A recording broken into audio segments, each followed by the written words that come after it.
Sam Seder, Emma Vigeland on the Majority Report. Want to welcome to the program John Ganz, writer of the Unpopular Front newsletter on Substack and author of When the Clock Broke, Conmen, Conspiracists, and How America Cracked Up in the Early 1990s. Welcome to the program, John. Thanks so much for having me. Let's start with, let's start with the broken clock. Sure. Quote, and in many respects, it explains why this, more or less half a decade that you've written about in the early 1990s. Yeah, so I got this metaphor, this image from a speech by a libertarian economist named Murray Rothbard, and he gave this at the John Randolph Club, which was kind of a paleo-conservative, paleo-libertarian convention, and he gave it this speech in honor of Pat Buchanan, who was trying to primary George H.W. Bush at the time. And he said to uproarious applause in the crowd, "We're going to break the clock of social democracy. We're going to break the clock of the New Deal.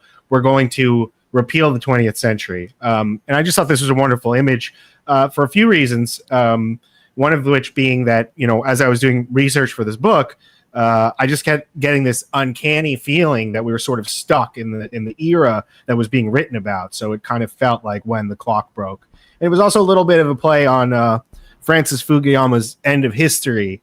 The ideas that we were now done with the age of ideological struggles, and liberal democracy was going to be the only game in town. So instead of the triumph sort of the end of history, I have a little different spin on it, which is a time when the clock broke, the clock of progress. I still don't get that metaphor that he used, though, because a clock goes round and around. Well, I think he was referring to his communist youth. Not his communist youth. He grew up in the Bronx. He was a child of Jewish Russian immigrants, and many of his family members and neighbors were Communist Party members. And he used to be told, "You can't turn back the clock. You can't turn back the clock. Socialism is the way of the future." And he said, "Well, the clock of the Soviet Union now lays broken on the ground." So yes, it's true. It does go around and around, but I guess it does mark that time is going forward too. I guess so. All right.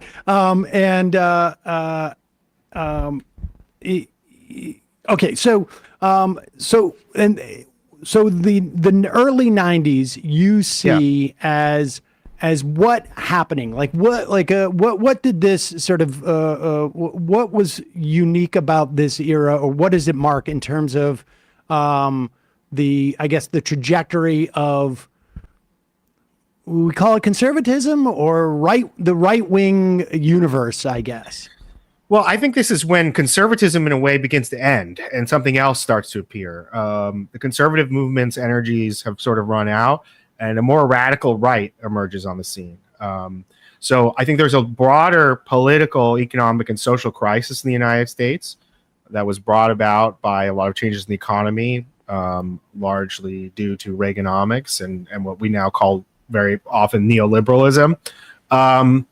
And instead of that naturally kind of leading to interest in returning to a more egalitarian society, to the ideas of FDR and the New Deal, it was the occasion for the launching of a revolution on the right, a more muscular right-wing push that was not only opposed to, say, the welfare state or regulating the economy.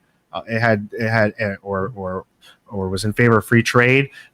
It actually was more of an attack on egalitarian society in general, on political equality, and even on democracy itself.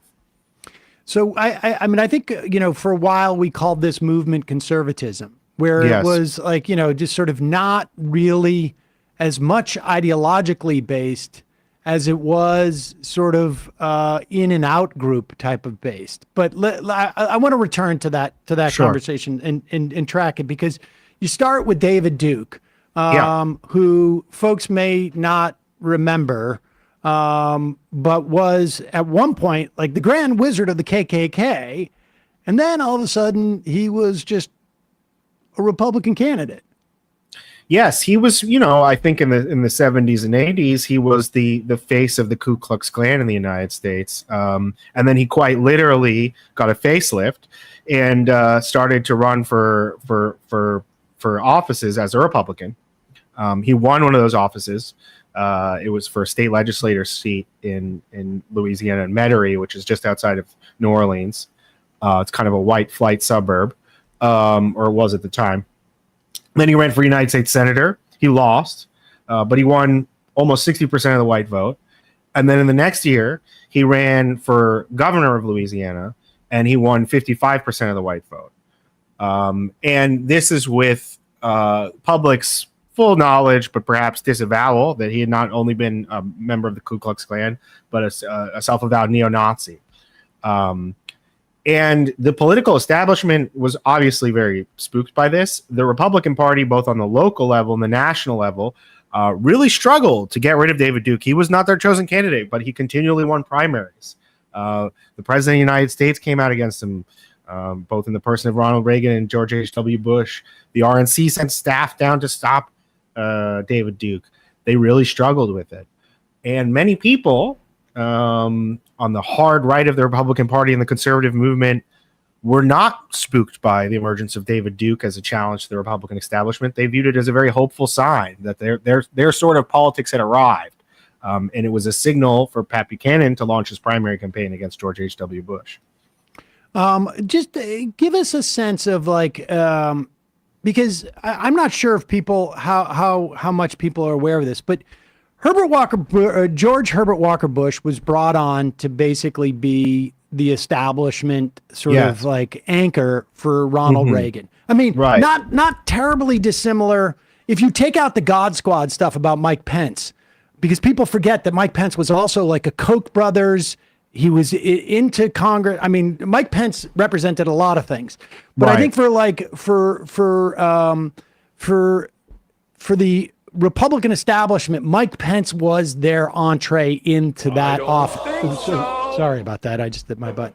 Was their entree in there. And George Herbert Walker Bush was sort of the same thing for Ronald Reagan, right? I mean, but they considered him mealy. Like the right never particularly liked him that much. They hated him or they distrusted him. I mean, George H.W. Bush ran both when he tried to win the Republican primary in 1980 and also when he was the running mate of Reagan. Tried to run as a faithful conservative. It was quite right wing on a lot of things. He had been always pro-choice from a kind of high WASP tradition of family planning. And he abandoned this in order to, be a part of the new Republican Party that was being shaped by Reagan and the new right. But he was never trusted by the real hard right of the conservative movement. They thought he was a Rockefeller Republican. They thought he was a liberal, a pragmatist, a centrist, did not have the ideological bona fides that they wanted. And they thought he stood in an almost populist way, or in a quite populist way. They thought he stood for the Eastern establishment. Which they thought that they were out to unseat in favor of middle Americans. So yes, George H.W. Bush was someone who went from fairly distrusted to out and out enemy of the right wing. I mean, they were sort of right. I would add in all of his Saudi relationships and everything from the CIA. But and I think like Souter, appointing Souter. I mean, he really, in many respects, betrayed. I guess my point is like it sort of feels like there's a trajectory there, in that George Herbert Walker Bush was the anomaly in terms of that trajectory on some level. Yes. He does in a way represent the old Republican Party. As a kind of stodgy party of the establishment, and he in many ways represents the old United States. I mean, he comes from a very ancient family. He has another president in the family. They go back to the start of the country, and his father his grandfather was a senator. he did really belong to an earlier time. And I think he found himself extremely disconcerted and confused by the direction the country was taking in the early 1990s. It didn't make a whole hell of a lot of sense to him. And the truths about politics and the American people that he thought he knew, and the common sense that he thought he knew, didn't really seem to obtain anymore. You see but we see echoes of it in Jeb. The whole camp, that please clap moment. There are many moments like that. When I was writing my book, I was really getting a kick out of it, where George H.W. Bush feels kind of entitled to adulation, and when he's not getting it, he's very frustrated and angry and dismayed. But yes, he was a pragmatist, quite reasonable. He was able to come to realize that the United States, couldn't just continually cut taxes and still survive. And he was punished for going back on his no new taxes pledge. That was considered also to be a big betrayal on the right. But I think perhaps what's missed is he made a compromise on something called the Civil Rights Act of 1991. He vetoed that and then signed something called the Civil Rights Act of 1992. This is a piece of legislation that only an employment lawyer might tell you about now. But at the time, it was feared by conservatives to be going to enter what they called quotas into employment. Basically, it permitted minorities and women to sue their employees. And they thought that this was going to create the pressure on employees to hire minorities and women and not hire white men. So in a very early version of a kind of anti-woke panic, there was a big storm about the civil rights, Bush signing this compromise version of the Civil Rights Act. That's the moment in which Buchanan decides that he has to primary Bush as the signing of the Civil Rights Act. So the no new taxes thing everybody knows, but I think fewer people know about the Civil Rights Act. His and the thing is, his pledge for no new taxes was literally "read my lips." No new taxes is what he said, and I mean, you couldn't have made a bigger deal about there being no new taxes, and then him having to do that. I also will say this too. I remember there's one quote I remember when he was running against Dukakis. They brought his sister out to make him seem amenable to your average day people. And her quote was, and this is a paraphrase because it's literally 35 years ago.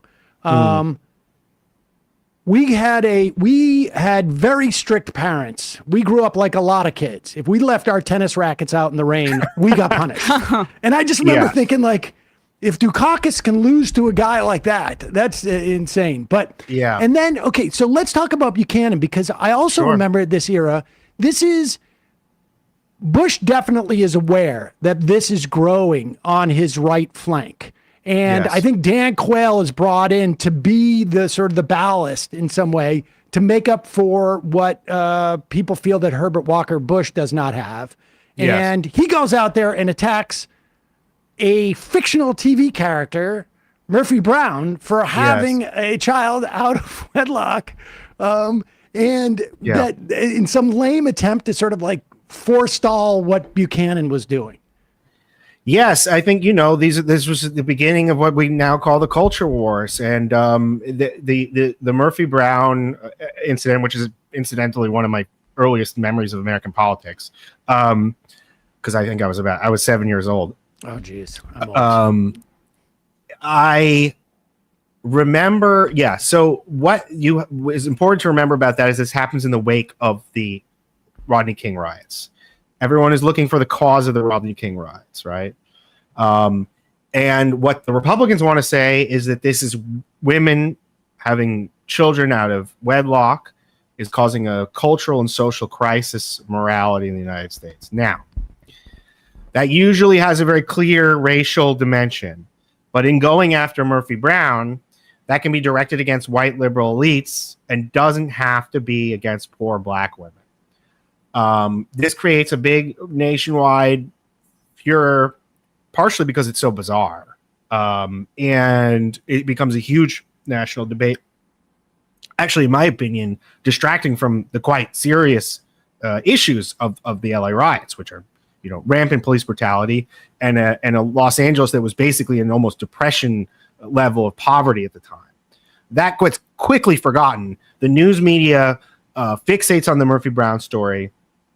It keeps on coming up. It becomes a big national debate over whether or not it was a good thing to show. It puts the Bush administration a little bit of a bind because on the one hand, Quayle kind of gets over his skis criticizing it, but they also have to say that they're pro-life. So they also say, well, it's good that she's having the baby because we're pro-life. So Bush eventually gets frustrated being asked by questions by reporters about it. He kind of snaps at them. Ross Perot, who goes on, in a speech, says it's goofy that it's being talked about. Who takes it more seriously, actually, is Bill Clinton. He speaks sensitively about the whole issue and takes seriously the family value issues that the Republicans are trying to raise, but deflects them in a less aggressive direction.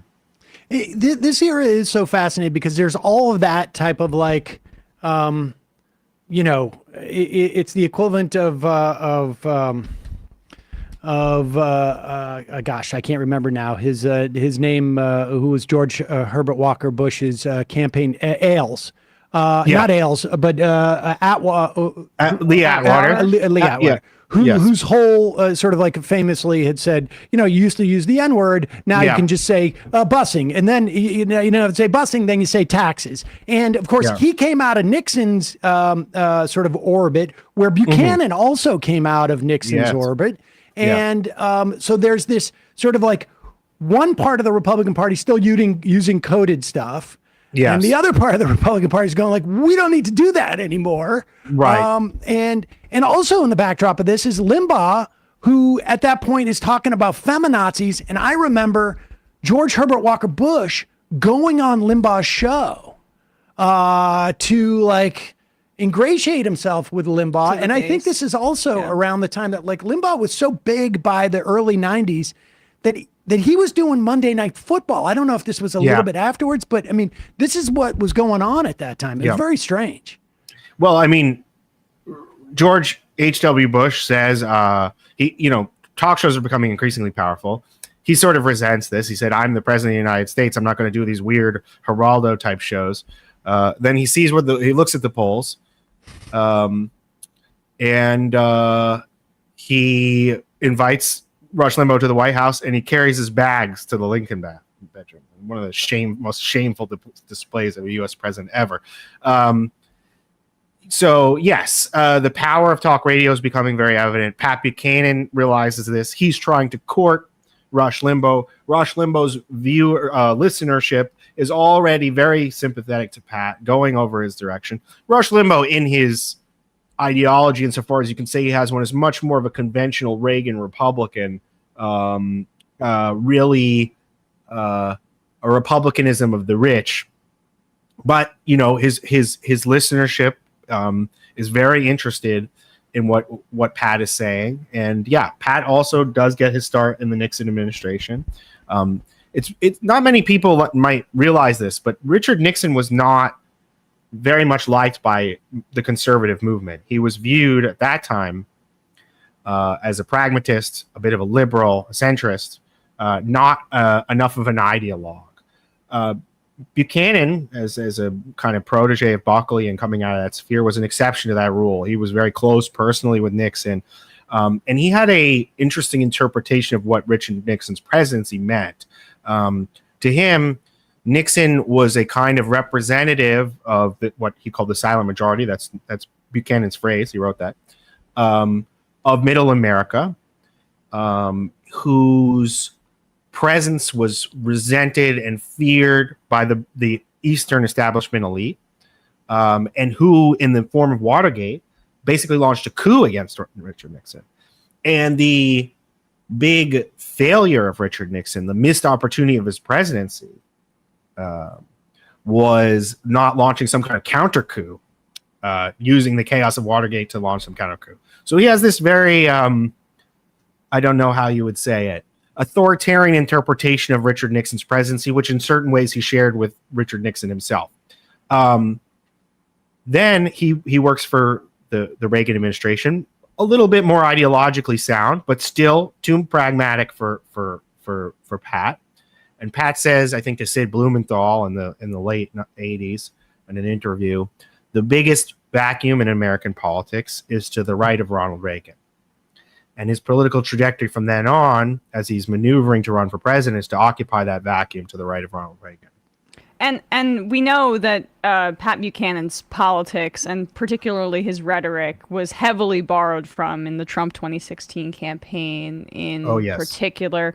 I'm struck by the rhetoric being nearly identical about the U.S.-Mexico border, really before it was embraced by the mainstream Republican Party. Can you give our audience a sense of some of those through lines and how much Trump borrowed from him? I mean, Trump... They have almost identical messages in 2016. It's true. The difference is that Buchanan, although a bit of a thug, is an educated man. He quotes Yeats in his speeches. It's a little pretentious and highbrow. Trump has, let's say, a folksier style. But yes, in terms of the border, trade, U.S. foreign intervention, all of these things, all these critiques of the mainstream of the Republican Party that Trump comes in like a wrecking ball and really blows them away with, Buchanan is articulating, 23 years earlier. And this commonality, they both recognize it. Buchanan said in an interview not too long ago, Trump is the last stand for my ideas. Trump has cited Buchanan favorably in speeches on several occasions. Back in 1992, on Larry King, Trump kind of is asked about politics, and he notes the emergence of both David Duke and Pat Buchanan and says it reflects a tremendous anger in this country. And so he's both aware and quite interested in the potentials of their politics even back then. Well, they both, Trump didn't officially run for the Reform Party ticket. I know that's a little farther down the line in 2000, but he did criticize Buchanan from the left at that point, which was that Buchanan was too racist and voters were rejecting that. And then, reportedly, he ended up apologizing to Buchanan ahead of the 2016 campain because he borrowed so. Turns out I was wrong. Turns out, I mean, actually, the first time he admitted he was wrong, maybe. I actually did not know that, Emma, that he apologized to Pat Buchanan. That's fascinating. It's not. I mean, it's shocking that he apologized, but the substance of it isn't shocking because yes, he ran on a very similar message. That also, that attack that he tried to make on Buchanan from the left is remarkable because when he was confronted in 2016 about David Duke's endorsement of him, he pretended like he had no idea who David Duke was, but he explicitly cited David Duke in his attack on Buchanan. And also he absolutely knew who David Duke was because he said his name on Larry King back in 1992. He was paying attention to the news. So that dance he's done with that part of the political world is interesting. He's never been totally willing or able to disavow or eject it entirely because he knows it's an important part of his base. It's an important part of the constituency that's giving him majorities, not in the country, but definitely in Republican primaries. Can we talk about like the strands that seem to meet there on the right? Because you've got you've got this sort of the old country club republicanism is still sort of viable at that era. And it's really, Reagan was contrary to that in many respects. And, Reagan had his own nod with his, announcement at near the Neshoba County Fair. The Neshoba County Fair to states' rights, which is where, of course, the civil rights guys from Illinois got killed. And so he was nodding to that. Bush was less comfortable with that type of stuff because he just didn't talk about that. You didn't even allude to it. But this is growing. You also have Limbaugh. I mean, because I think talk radio is such a huge part of this. I think without talk radio, Donald Trump has nothing to say, frankly, and right-wing talk radio. Yeah. And it's also, you've got Buchanan, who's sort of like part of the legacy of the John Birch Society, right? Yes. But also Limbaugh, who's not as explicitly John Bircher, but in content, but in terms of modality, he is. I mean, because this is a guy who, like we still talk about this. Dana Loesch, even just like 5 years ago, said to like an FCC chair, like, I'm surprised you weren't Vince Fostered. And no one who's not a right winger would have any idea what that means. But because of Limbaugh, particularly, I think like it comes a couple of years later, but Limbaugh is ready for this. He basically promotes this idea that the Clintons killed one of their aides, Vince Foster, and dragged him into a park in DC.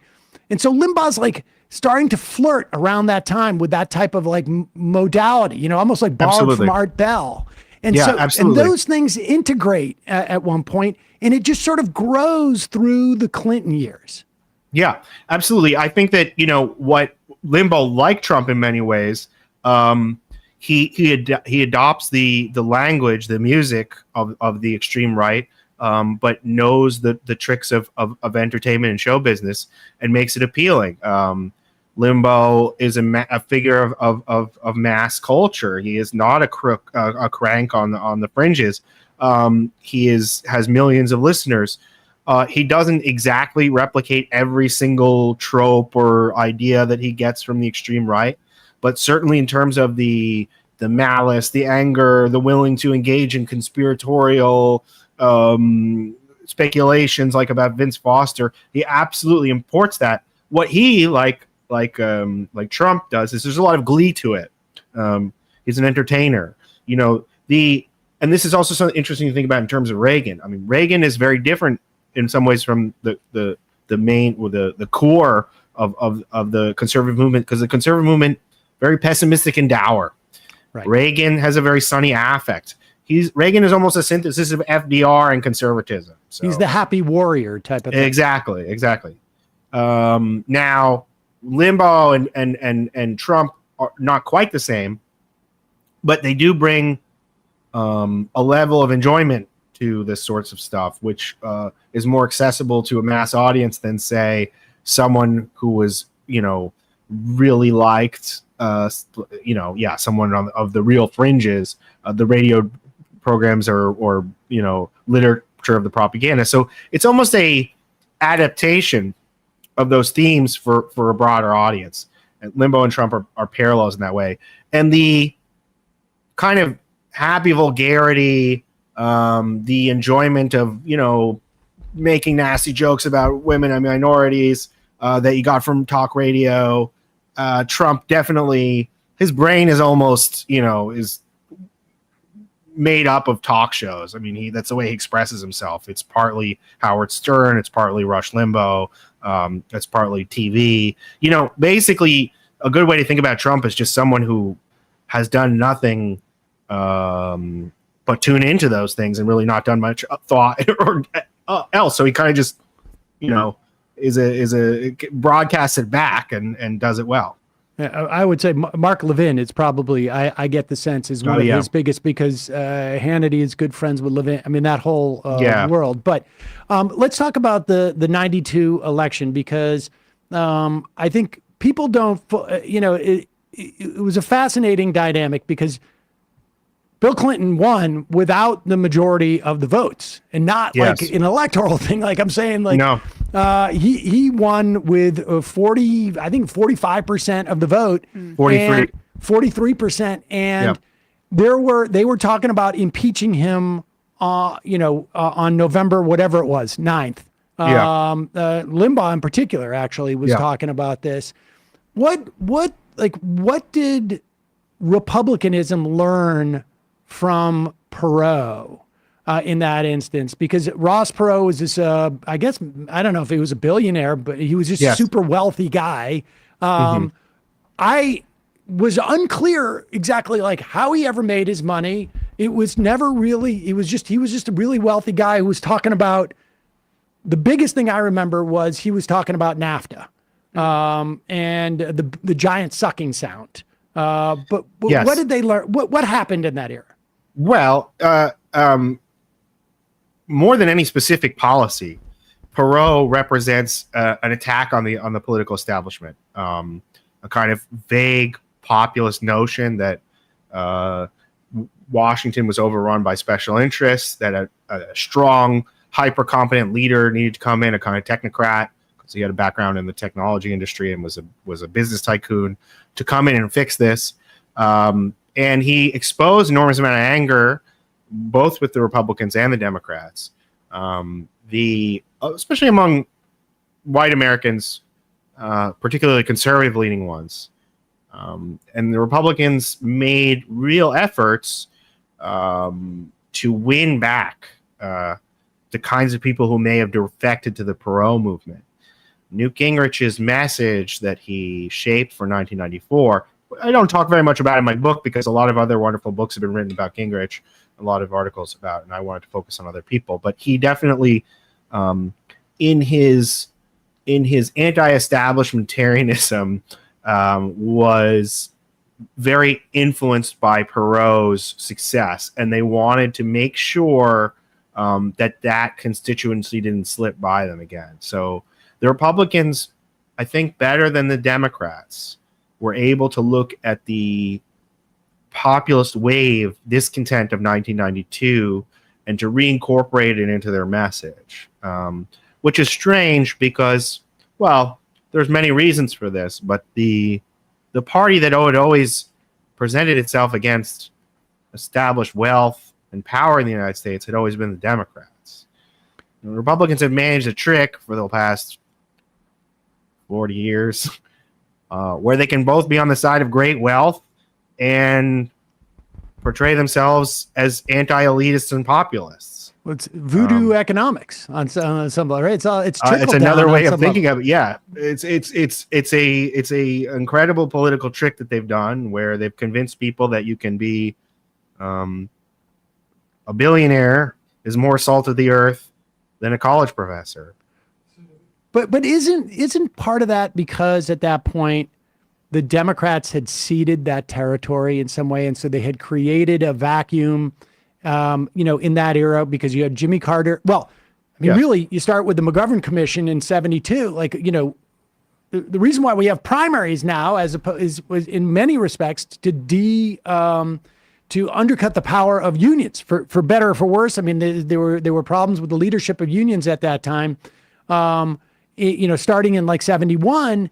Carter is somewhat hostile to unions, and instead of like roaring back in the wake of Reaganism in support of unions, Bill Clinton really didn't have much to say about that. His populism was just going to McDonald's a lot at the time.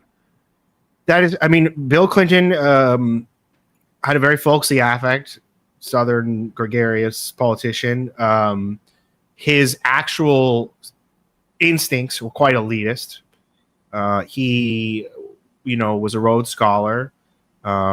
He really loved being in the corridors of power, international summits, the special relationship with Britain. These are the sorts of things I think that he really lusted after as a young man, and he wanted to accomplish. His actual thinking on economics, as everyone knows, was quite right-wing, quite influenced by Reaganism. He did not put much stock in the future of the trade union movement in the United States. During the campaign, he has to meet with striking Caterpillar workers who are very distrustful of where he's coming from. But he says, well, I'm against the company hiring replacement workers. Organized labor continues its decline in the Clinton years, of course. But yes, I think that Clinton is not a populist. And even though he snuck off to McDonald's. That was the big thing. There was always stories. It seemed like every couple of weeks, it was like Clinton snuck off the campaign trail to get a Big Mac. Oh, I'm sure that that was not sent to the press whatsoever, right? Yeah, well, I think they found many ways to make him seem very, very appealing, and he was very appealing to people. But in actual substance, a lot of his policies, especially when it started to get past 1994, really leaned rightwards. Well, I mean, I just want to talk about like, how much race was associated. But I mean, you go into like stuff like Ruby Ridge and the sort of like the increase, particularly during the Clinton years of like the and I just remember, I was just saying before the show, like I remember doing a joke about the increasing number of white supremacy groups during the Clinton years, and trying to sort of like, the premise of the joke was like, what makes you dissatisfied with the existing white supremacy groups that you got to start a new one? But but it seems to me that really what was going on there was that race, that we're still in the wake.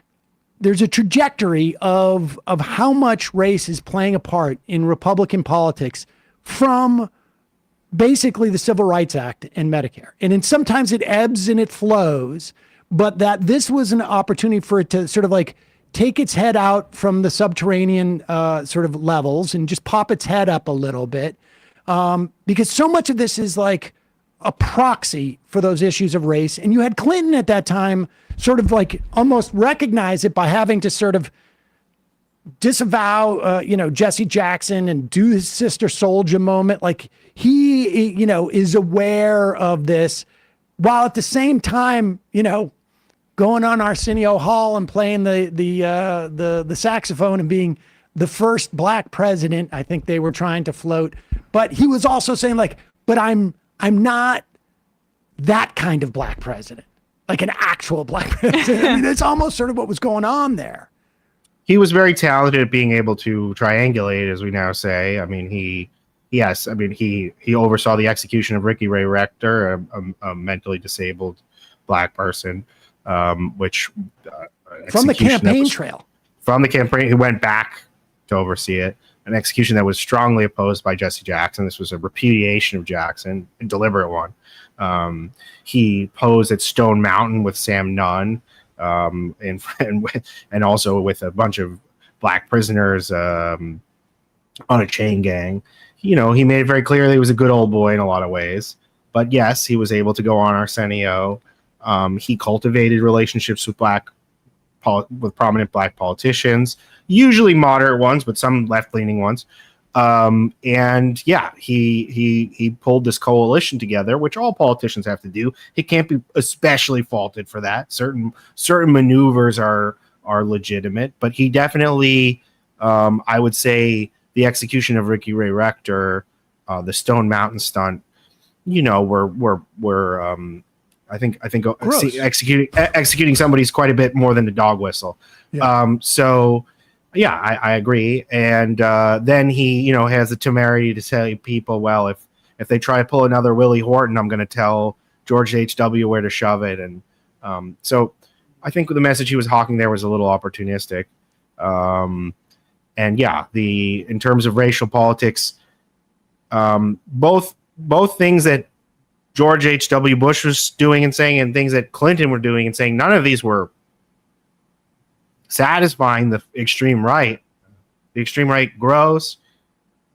Ruby Ridge, as you mentioned, was a big part of this, but there are senses that the government is being taken over by one worlders. There's new world order coming. Both Bush and Clinton are representatives of this.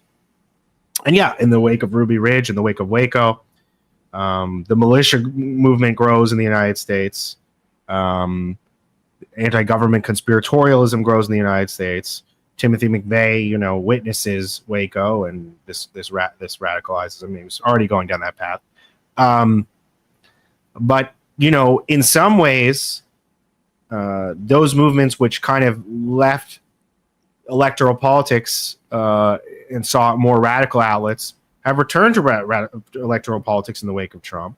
But now Trump is the first politician in American history, and I think this is very important to note, to have united both these appeals to the mob and the street and electoral politics.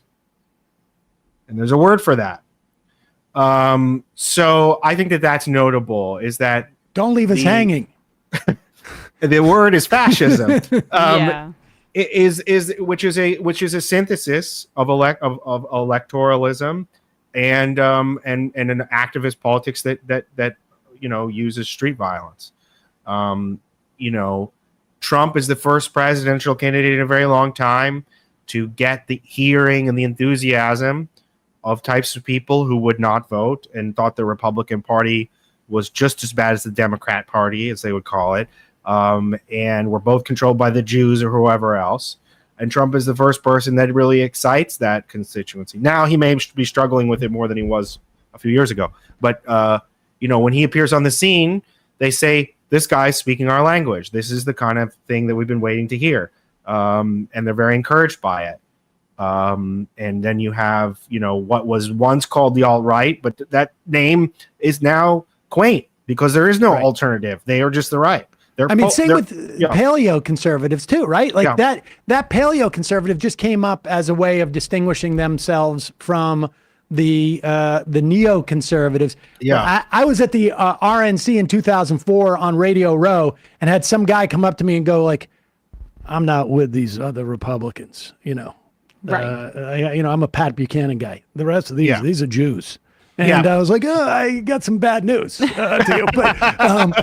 But, but that strand, and also like this, there was a. I don't know if we interviewed Tesler or Sides, who had written a book together, but they cited some work that Michael Tesler did that always struck with me, that it wasn't until 2008, until after Barack Obama was elected, that 50% of non-college educated white people perceived that the Democratic Party was to the left of Republicans on race. Like it took that many generations, and you can see it. Like, nationally, the South goes Republican, but it takes a long time. You still got the Sam Nunns. I mean, there is a quality about like the sort of the populism that Buchananites espouse and the racism that is sort of like Dixiecratish. Oh, absolutely. Yes, absolutely. Yeah, I mean, in a way, my book is telling the story of the turning of the Southern strategy from a regional campaign to a national campaign. This rural-urban divide, the racial divide. I mean, look, now you go into Maine and see the most union state in the country, all the way up north, and you'll see Confederate flags. Yeah. And so these things are less to do with region anymore, although the South, is a very conservative part of the country that consistently elects the most right-wing, politicians. But these things are not constrained to any one part of the country. It's become a national issue. So I think my book is beginning to tell the story of how, yes, some of these things were once localized or was part of what you could call a Southern strategy, but then the Southern strategy goes national. And it becomes sort of more of a psychographic rather than sort of a regional. So is there anybody who can replicate this in the Republican Party aside from Trump at this point? Or does it just, because, if you look at the actual sheer numbers of what's happening, they're becoming more and more. I mean, I think Trump has a very good chance of winning the election. But in terms of, part of that is electoral, and part of the reason why they hold the Senate is because of the design of the Senate. But in terms of like the further it just seems to me that there is this polarization is not going to benefit that cohort unless somebody can sort of always bridge that, massage that divide and peel some off, because largely they're just getting they're becoming sort of a rump on some level, but it takes a personality to sort of like cross that divide. Whereas like, we're looking at, I don't know, the polling in the swing states for Democratic senators, and they're all doing quite well because people don't like Republicans. It's just in this instance, Trump has a certain appeal and Biden has a certain, quality that people like. Maybe we should have our presidents like, a little bit younger or something to that effect. Yes. I mean, it's a complicated series of questions, but essentially I do believe, does anybody in the Republican Party have the ability to replicate what Donald Trump does? Evidently not. I mean, all the primary challengers totally fizzled out. Trump is not primarily a phenomenon driven by policy preferences. He's a phenomenon driven by affect, imagination, myth, whatever you want to call it, a feeling. He combines the appeal of a third party candidate with a major party infrastructure. He is an entertainer. He knows show business. He has a very unique relationship to the crowd that no other American politician does, that he gets them going, and they like to be led by him, and they like the feeling of also giving feedback and guiding him. So he has very unique abilities, talents for an American politician. At the same time, although the only thing that excites a majority of Republican voters at this point, he has limitations. Certain parts of his appeal are frightening and disgust people and turn them off. So he's a mass phenomenon, but he cannot have yet to turn himself into a majority phenomenon in this country. Now, many political movements have managed to turn their countries into dictatorships or authoritarian or totalitarian systems, never really had to become mass, majority phenomenon. They had to be a big enough of a force to kind of crash through the gates of whatever constitutional system they had, and kind of take advantage of non-majoritarian parts of those systems in order to do that. You have to have enough of a critical mass, but not a majority.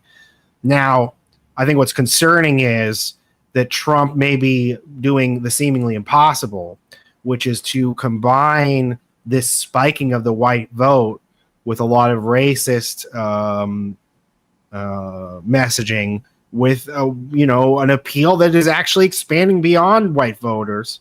And this is the kind of paradoxical and impossible things that happen in politics. So I didn't mean to cut you off there, John, but I am just curious, please. Because we interviewed David Broder last week on what's happening in Europe and how the European Union parliamentary elections really spell bad things, I think, for some of these centrist, center-left, but really just centrist parties within Europe. How much do you attribute the lack of a real robust left or leftist representation in the Democratic Party to the ability for these kinds of coalitions to form, or these kinds of politics to feel more salient for people? Well, I do believe in Europe especially, the radical right is the only, this may be changing slightly in France, is the only the only political voice that's giving a hearing to discontents about the way the economy has been arranged for the past 30 or 40 years. It's unfortunate that that's the case. They are not called, I think sometimes populist is the wrong word for it, but they're not called populist for nothing. There is a rejection there of economic elites that seem to have geared the economy in their favor, and doesn't seem to be a lot of hope for people who in the working and lower middle class. There's a similar thing going on in the United States. Unfortunately now, we've gone through a period, I think Biden has done some things that liberals, leftists, progressives were waiting for a very long time for a Democrat to do. Did not fully institutionalize all of them. Certainly inflation has been a very big challenge to convince people that a more progressive economy would require a great deal of social spending. The argument is now easily made, well, we tried that and now we got rampant inflation, which is hurting our wages. The argument that many tried for a little bit, and I think somewhat shamefully, that there wasn't really such a thing as inflation, is no longer working. And it seems like inflation is getting under control. But yes, unfortunately, there is not a very loud voice. You have Bernie, you have Elizabeth Warren, to a certain extent, a loud voice in the United States that is speaking the language of economic populism from the left. That's also difficult to do as an incumbent, because you're basically saying we got to throw the rascals out and replace them with people who are going to help you out. Well, you've been in power for the past 4 years, at least on the level of the presidency. Running as a populist incumbent is a tough trick to pull. I mean, it's also sort of like there's a weird disconnect. I mean, because, for the moment, let's, put Biden's foreign policy aside. Biden's series of policies, I think, were the most effective, or at least the biggest attempt I've seen from a Democratic president. Certainly more so than, and certainly stronger on labor and antitrust and he was thwarted, and I think in part because of tactical, or sort of maybe it's almost like the policies are one thing, but there's almost like a dispositional thing that makes you behave a certain way that communicates it as well as the policies.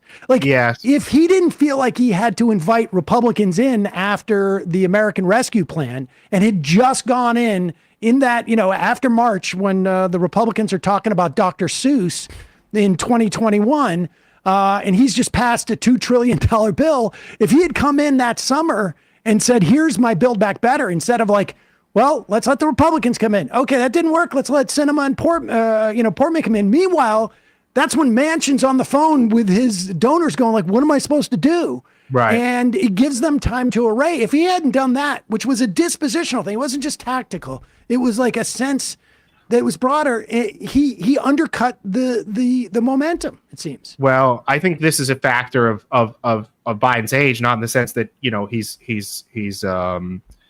senile or frail, but in the sense that his mentality is in a previous political era. And you see this both in his foreign and his domestic policy, is that his disposition towards Republicans, his speaking the language of bipartisanship, is definitely is appealing to some people, but is a different era. We live in a highly polarized era.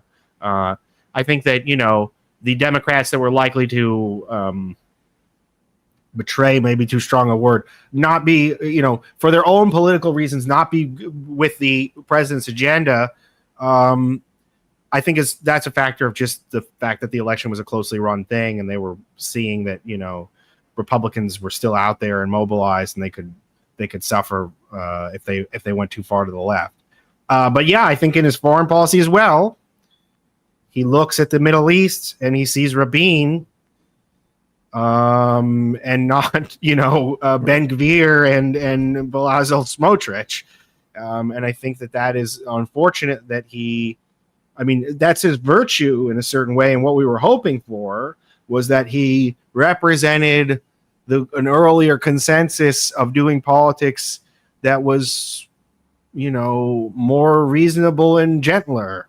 Unfortunately, he's stuck in the thinking of that era, and those are no longer the cards we have to play. So, I think Biden's age shows itself there. I'm sorry to say it. I wish he was doing a better job. I don't want to sit here and criticize the Democratic incumbent, but it is remarkable that he is in a close. I mean, I think some of this you just have to give it to Trump and his particular talents and what he brings to the political arena. But it is remarkable to be neck and neck, essentially, against a man who tried to overthrow the government of the United States.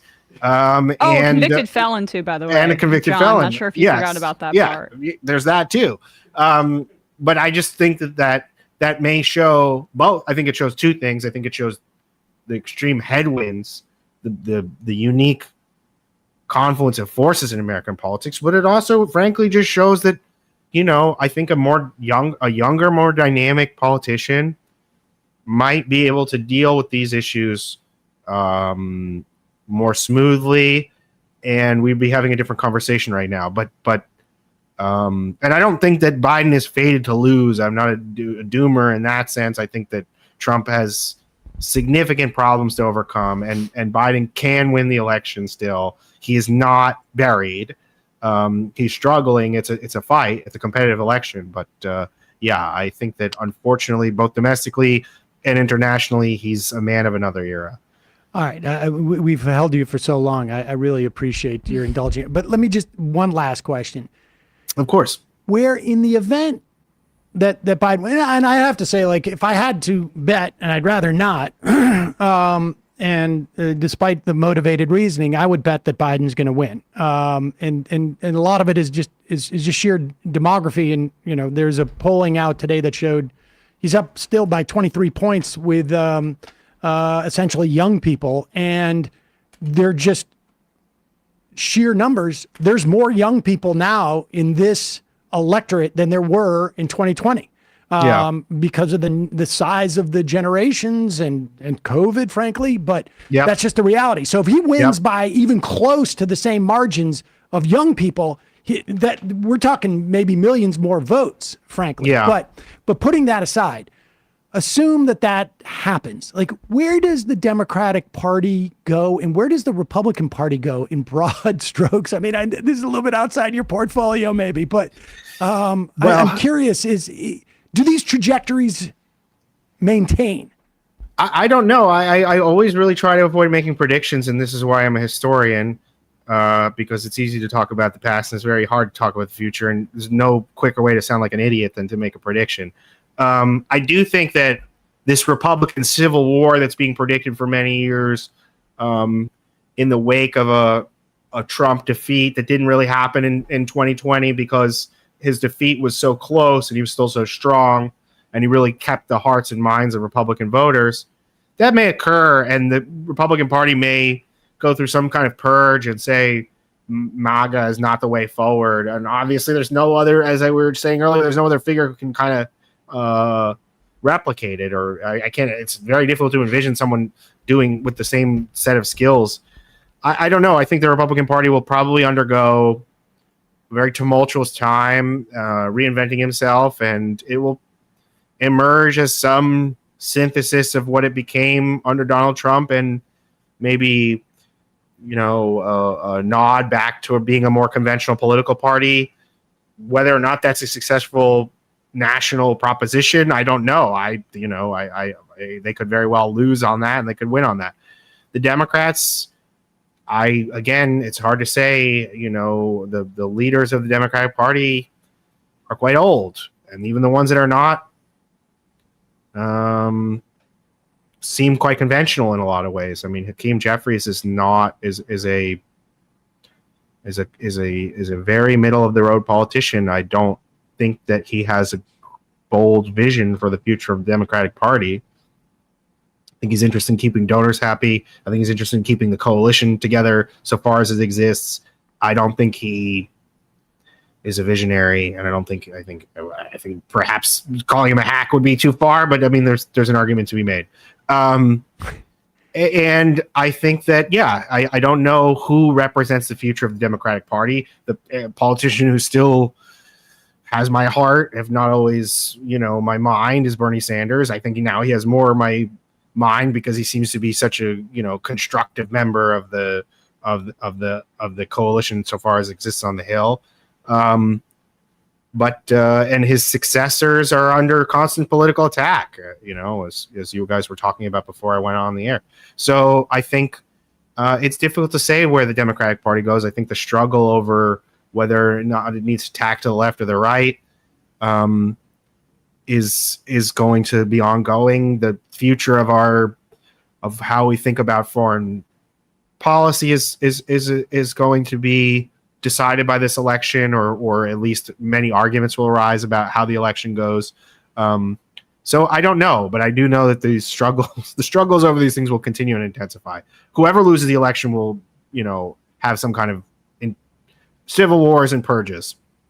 Yeah, I wonder if the Republican Civil War hasn't already happened and we just didn't realize it. And, it happened in 2016 and 2015 to a certain degree. Yeah. I think so, right? Well, I mean, the Paul Ryans, Cantor, Paul Ryan. Look at the young guns. But maybe that's the optimistic take, is that the Sanders campaign was the Buchanan kind of trial run for maybe a future candidate who can win. I mean, perhaps, right? A lot of that rhetoric may be being echoed in the future.